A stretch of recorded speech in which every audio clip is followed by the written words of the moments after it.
అందుబాటులోకి వచ్చినాయి. ఇదే కాదు, వ్యవసాయ భూములు ఉన్న వాళ్ళకు ఉచిత కరెంటు ఇచ్చినాం.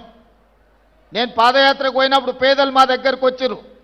పట్టణ ప్రాంతాలలో ఉన్న పేదలు నా దగ్గరకు వచ్చి చెప్పినారు, భూమి ఉన్నవాడికే ఉచిత కరెంటు ఇస్తున్నావు, మరి మేము పేదవాళ్ళం మా ఇంటికి బిల్లులు కడుతున్నాం కదా. కుటుంబాలు, లంబాడ కుటుంబాలు, దళిత కుటుంబాలు ఈరోజు 200 యూనిట్ల ఉచిత విద్యుత్తును గ్రామాలలోనే కాదు పట్టణాలలో కూడా ఇవాళ మీ కరెంటు బిల్లులు మిగులుతున్నాయి.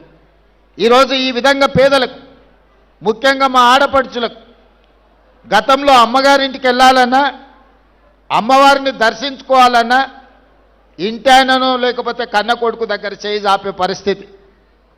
వాళ్ళు దసరా పండుగకు అడిగితే ఉగాదికి వదిలే ఏం తొందర ఉంది, ఏం మునిగిపోతుందని అంటే బాధపడేటోళ్ళు. అరే అమ్మని చూసొద్దామంటే బస్ కిరాయి లేని పరిస్థితులు అని. కానీ ఇవాళ ఈ 2 సంవత్సరాల డిసెంబర్ 9, 2023 నాడు మొదలుపెట్టినాం. 2 సంవత్సరాల 2 నెలలు పూర్తయింది. 9,000 కోట్ల రూపాయలు ఈరోజు ఆడపడుచులకు ఆర్టీసీలో ఉచిత బస్సు ప్రయాణానికి రాష్ట్ర ప్రభుత్వం ఖర్చు పెట్టింది. ఇక్కడ ఉన్న మా ఆడపడుచులందరూ, మీరు ఉద్యోగులు కావచ్చు, విద్యార్థులు కావచ్చు, లేదా సామాన్యమైన మహిళా గృహిణులు కావచ్చు, ఎక్కడైనా ఎప్పుడైనా ఎవరైనా ₹1 బస్ కిరాయి మిమ్మల్ని అడిగినరా? ప్రారంభించిన రోజు నేను చెప్పిన, నేను ఎక్కడికో వెళ్తే ఒక అక్క వచ్చి, అయ్యా బస్ ఎక్కితే కిరాయి అడిగితే ఏం చేయాలని.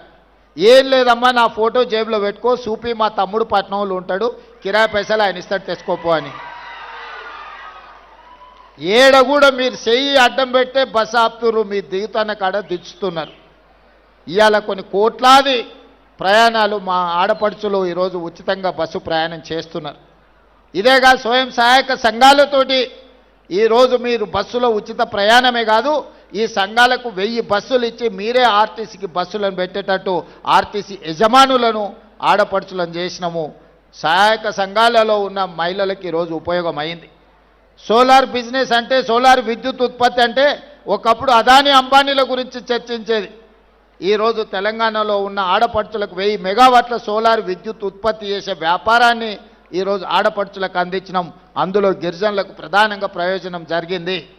ఇదే కాదు, హైటెక్ సిటీ అంటే ఇన్ఫోసిసో, మైక్రోసాఫ్టో, విప్రోనో, ఇంకో పెద్ద పెద్ద సాఫ్ట్వేర్ కంపెనీలు అనుకున్నారు.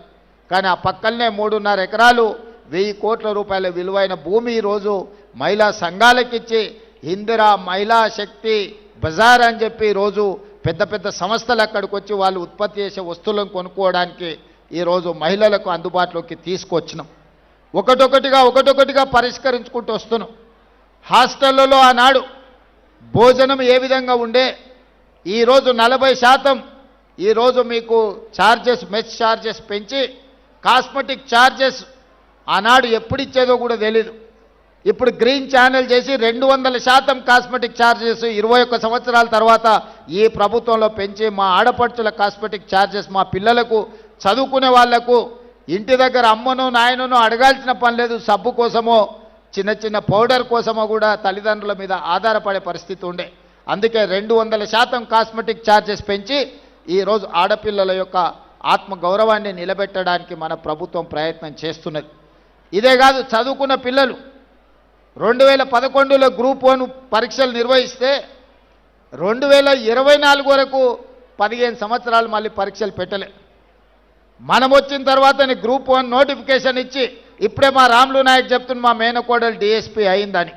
ఈరోజు 563 మంది గ్రూప్ 1 ఉద్యోగస్తులను పరీక్షలు నిర్వహించి ఫలితాలు ఇస్తే, ఈ పేదలకు ఉద్యోగాలు వస్తే ప్రశ్నించే గొంతు వస్తుందని దాని మీద అక్రమ కేసులు వేసి హైకోర్టులో అడ్డమైన ఆర్డర్లు తెస్తే, బలమైన వాదనలు వినిపించి డివిజన్ కోర్టులో, డివిజన్ బెంచ్లో ఈరోజు పేదలకు అనుకూలమైన తీర్పు వచ్చింది.